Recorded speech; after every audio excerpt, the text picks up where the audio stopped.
Hey, welcome everybody. This is the 9th installment of our online guide to writing, and this one concentrates on choosing appositives and absolutes. Appositive phrases and absolute phrases are a little unusual. It'll take a little getting used to, but they can be extremely effective and they're worth learning. Make sure that you have a pen and paper so that you don't have to watch the episode over again in order to complete the assignment or to study for the exam. Let's jump in. So what is an appositive? It's a noun phrase that's set apart from the rest by commas. It renames the noun phrase that it follows, and often it could substitute for it. The word appositive looks like opposite, and in fact they're kind of similar in meaning. To be opposite of something is to be against it. To be in apposition to something is to be set beside it. Just linger over this first one. Do you know Tim, the deli manager at Giant Foods? Okay, we could substitute the underlined portion, which is an appositive, the deli manager at Giant Foods, for Tim, and just say, do you know the deli manager at Giant Foods? This is what I meant about substitution. You should see right away that the underlined portion in all three of these examples is a noun phrase, and it also is directly behind the thing that it describes. So we have the security guard in our building, an ex-Marine who once played professional football, makes us feel very secure indeed. Now, you might be confused because an ex-Marine is not describing a building, but here you have to remember that the security guard in our building is part of a noun phrase. Last example. I don't want you, the reader, to be stopped by a bold statement when it may not be valid. What do appositives do exactly? Appositives add information about the noun phrase, and that should be pretty clear. They also can remind readers of a term's definition if you need to unpack what a particular term is, if it's unfamiliar. It allows you to remind the reader what you mean. The appositives can also help you avoid the overuse of be. We've talked about that when it came to choosing verbs. Why is it that appositives help you avoid using be? For each one of those last examples, I could say Tim is the manager at Giant Foods. I could have a separate sentence, but then it becomes choppy and that sentence is fairly weak because it's centered on the be verb. Appositives let me combine those sentences and just throw that information directly behind the original noun. Here, Tim. This is what I mean when I talk about appositives combining sentences. The first clump of language is actually two sentences. The second clump of language is one that combines the two using an appositive phrase. Let me read the first one. The Lost Colony is an outdoor symphonic drama that tells the story of the British settlement on Roanoke Island. It has been performed in Manteo, North Carolina every summer since 1937. Since both of these two sentences have the same subject, which is the lost colony, although I'm using a pronoun in the second sentence, I can combine these pretty easily by getting rid of that is, keeping the underlined portion, and putting it locked in commas behind the lost colony in the second one. Now it's an appositive phrase in a single sentence. The Lost Colony, an outdoor symphonic drama that tells the story of the British settlement in Roanoke Island, has been performed in Manteo, North Carolina every summer since 1937. The same information, fewer words, nice and elegant. Just so what I'm talking about is clear, I've made the elements that are getting changed larger and in bold here. And when I said before that appositives are noun phrases, it can be a little bit confusing because some appositives are actually verb phrases in form. This makes sense because the form of an appositive is just a kind of redescription. It's like clearing your throat and saying, by the way, that's what this is. Any structure can fill the noun phrase slot, including infinitives like to be, to own, to wander, and the ing verbs. And remember that we talked about this before. When ing verbs act like verbs, they're called participles. When they act like nouns, they're called gerunds. And so what actually is going on when you have what appears to be a verb or a verb phrase in an appositive is it's a gerund phrase. Here are two examples of verbal phrases functioning as appositives. This role of the comma to shift the peak of stress is probably one that you hadn't thought about. You notice that what I'm doing here is combining sentences once again. You could say the role of the comma is to shift the peak of stress. The role of the comma is probably one you hadn't thought about.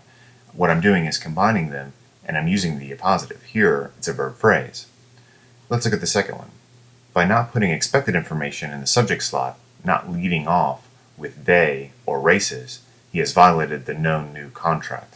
Now, don't worry about the known new contract. We'll talk about that a little bit more in our next one. The important thing here is that in both cases, these appositives are centered on verb phrases, to shift and leading. Appositives are great because they're often movable, and you can put them in the opening slot of a sentence if you like. That is, you can put them in front of the noun that they're actually modifying. If you put them in the opening slot, they're going to put more stress on the subject. You can achieve a dramatic effect by piling up several opening appositives, as in this example. Here's a series of introductory appositives describing the Queen of England.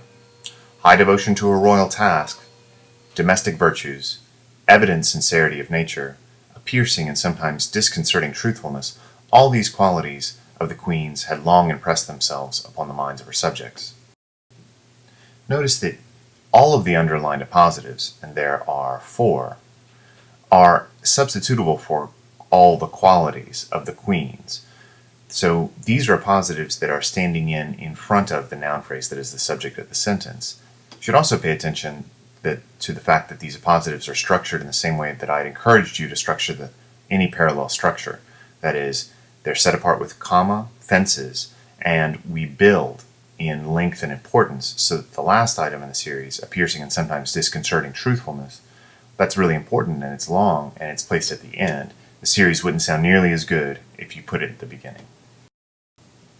Here's another example. Political and religious systems, social customs, loyalties and traditions, they all came tumbling down like so many rotten apples off a tree.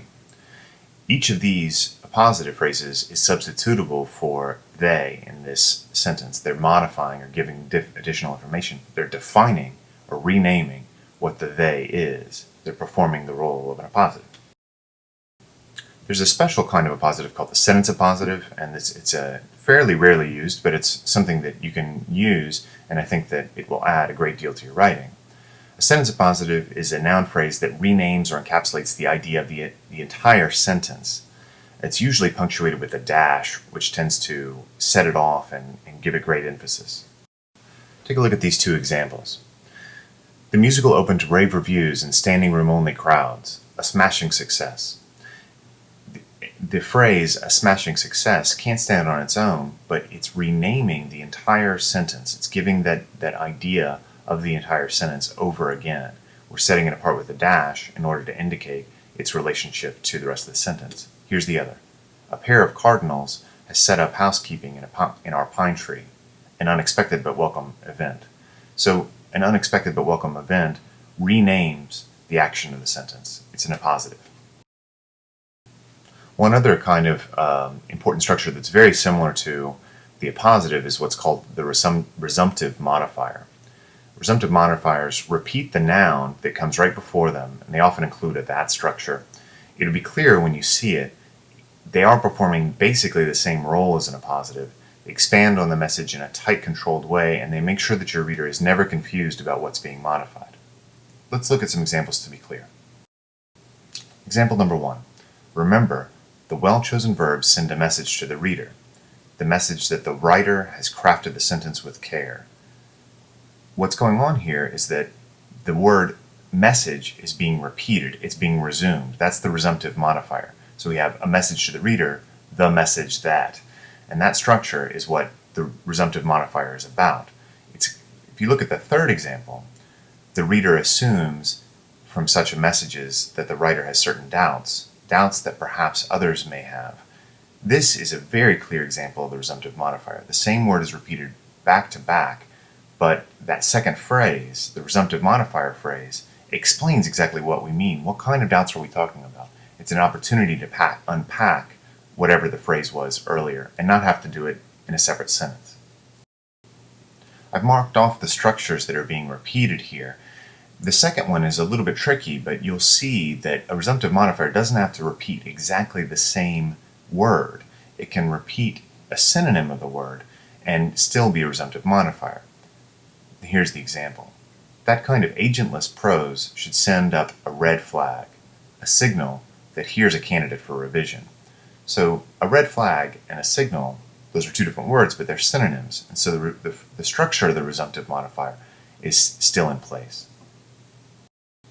I mentioned before that resumptive modifiers are usually built around that structures. So I've underlined them here, and I've made the that's bolder. In each case, the word is repeated, or the phrase is repeated, a message, a signal, doubts, and behind that, we have the phrase that, which unpacks or explains exactly what is the message, what is the signal, what are those doubts.